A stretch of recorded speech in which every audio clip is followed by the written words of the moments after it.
अस्सलामुअलैकुम दोस्तों, आप देख रहे हैं इंफॉर्मेटिव वीडियोस।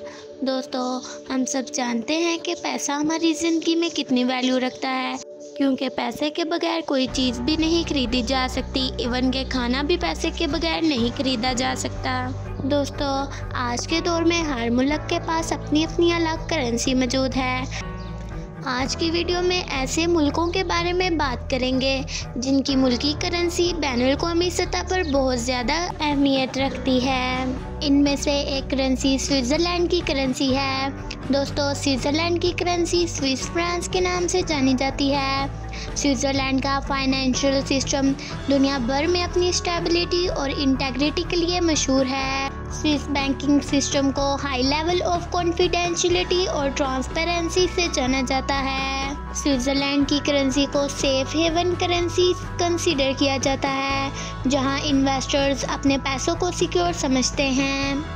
जब ग्लोबल फाइनेंशियल मार्केट्स में अनसर्टेनली होता है, इन्वेस्टर्स अपने पैसों को सेफ इन्वेस्टमेंट्स में ट्रांसफ़र करना चाहते हैं। स्विट्ज़रलैंड की करेंसी स्विस फ्रांस इसलिए सेफ हेवन करेंसी कंसीडर होती है। लोग स्विस फ्रांस को स्टेबल और रिलायबल करेंसी मानते हैं, जिसकी वजह से उसकी कीमत हाई रहती है। दोस्तों, स्विट्ज़रलैंड पॉलिटिकल स्टेबिलिटी की एक एग्जांपल है। इसकी न्यूट्रल स्टैंस और लॉन्ग स्टैंडिंग पॉलिटिकल इंस्टीट्यूशंस ने इसको एक स्टेबल और सेफ कंट्री बनाया है। ये फैक्टर्स मिलकर स्विस फ्रांस को वैल्यूएबल करेंसी बनाते हैं। दोस्तों, एक स्विस फ्रांस पाकिस्तानी रुपीस के 314.25 रुपये के बराबर है। दुनिया की वैल्यूएबल करेंसी में जर्मनी की करेंसी भी शामिल है। जर्मनी की करेंसी को यूरो कहा जाता है, जो यूरोपीय यूनियन के मेंबर कंट्रीज़ की ऑफिशियल करेंसी है। जर्मनी की करेंसी यूरो बहुत वैल्यूएबल है। दोस्तों, जर्मनी एक ट्रेड सरप्लस कंट्री है, यानी कि इसका एक्सपोर्ट अपने इंपोर्ट से ज़्यादा होता है। जर्मनी में बनाए गए प्रोडक्ट्स और सर्विसेज का डिमांड दुनिया भर में है। ट्रेड सरप्लस यूरो की डिमांड को बढ़ाता है, जिसकी वजह से यूरो की वैल्यू महफूज रहती है। जर्मनी ईसीबी की मेंबर कंट्री है और ईसीबी यूरो की मॉनेटरी पॉलिसी की निगरानी करती है। ईसीबी की पॉलिसी मेजर्स और डिसीजंस यूरो की वैल्यू पर इम्पैक्ट करती है। जर्मनी की स्ट्रॉन्ग इकोनॉमी और ईसीबी की प्रूडेंट मॉनेटरी पॉलिसीज़ यूरो की वैल्यू को मेंटेन करते हैं। दोस्तों, अगर 1 यूरो हो तो वो पाकिस्तानी रुपीस के 306.11 रुपये बनते हैं। इन फैक्टर्स की वजह से जर्मनी की करेंसी यूरो बहुत वैल्यूएबल है। दोस्तों, ओमान की करेंसी भी बैनुल-अक़वामी सतह में बहुत वैल्यू रखती है। दोस्तों, ओमान एक ऑयल रिच कंट्री है और पेट्रोकेमिकल इंडस्ट्री पर ओमान टिका हुआ है। ऑयल एक्सपोर्ट्स ओमान की इकोनॉमी के लिए एक मेजर सोर्स ऑफ रेवेन्यू हैं। इस ऑयल वेल्थ की वजह से ओमानी रियाल की वैल्यू स्ट्रॉन्ग रहती है। दोस्तों, Omani riyal United states dollar के साथ पैक्ड एक्सचेंज रेट सिस्टम पर चलता है। इसका मतलब है कि ओमानी रियाल का एक्सचेंज रेट फिक्स जो है यूएसडी के साथ। यूएसडी का ग्लोबल एक्सेप्टेंस और स्टेबिलिटी ओमानी रियाल को भी स्ट्रॉन्ग रखता है। दोस्तों, ओमान में इन्फ्लेशन रेट कंट्रोल्ड है, जिससे ओमानी रियाल की वैल्यू को मेंटेन किया जाता है। लो इन्फ्लेशन का मतलब है कि ओमानी रियाल की परचेजिंग पावर स्टेबल रहती है और करेंसी की वैल्यू कम इरोजन होती है। दोस्तों, एक ओमानी रियाल पाकिस्तानी रुपीस के 331.83 रुपये के बराबर है। ये फैक्टर्स मिलकर ओमानी रियाल की वैल्यू को हाई रखते हैं। कुवैती दिनार।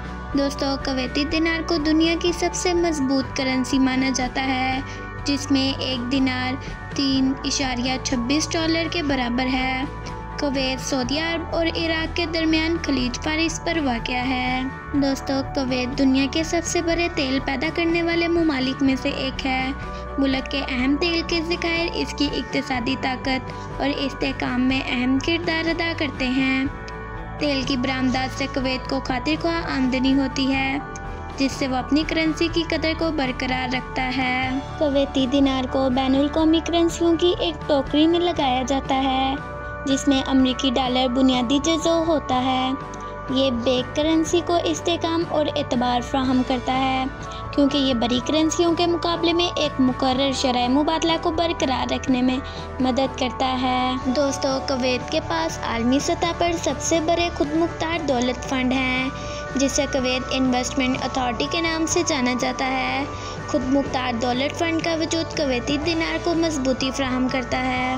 दोस्तों, एक कुवैती दिनार पाकिस्तान में 928.11 रुपये के बराबर है। दोस्तों, अगर आपके पास 200 कुवैती दिनार हो तो आप वहां पर brand new iPhone 14 pro max खरीद सकते हैं। बहरीनी दिनार। दोस्तों, बहरीन की करेंसी को दुनिया की वैल्यूएबल करेंसियों में शामिल किया जाता है। दोस्तों, बहरीनी दिनार का साइन BHT है।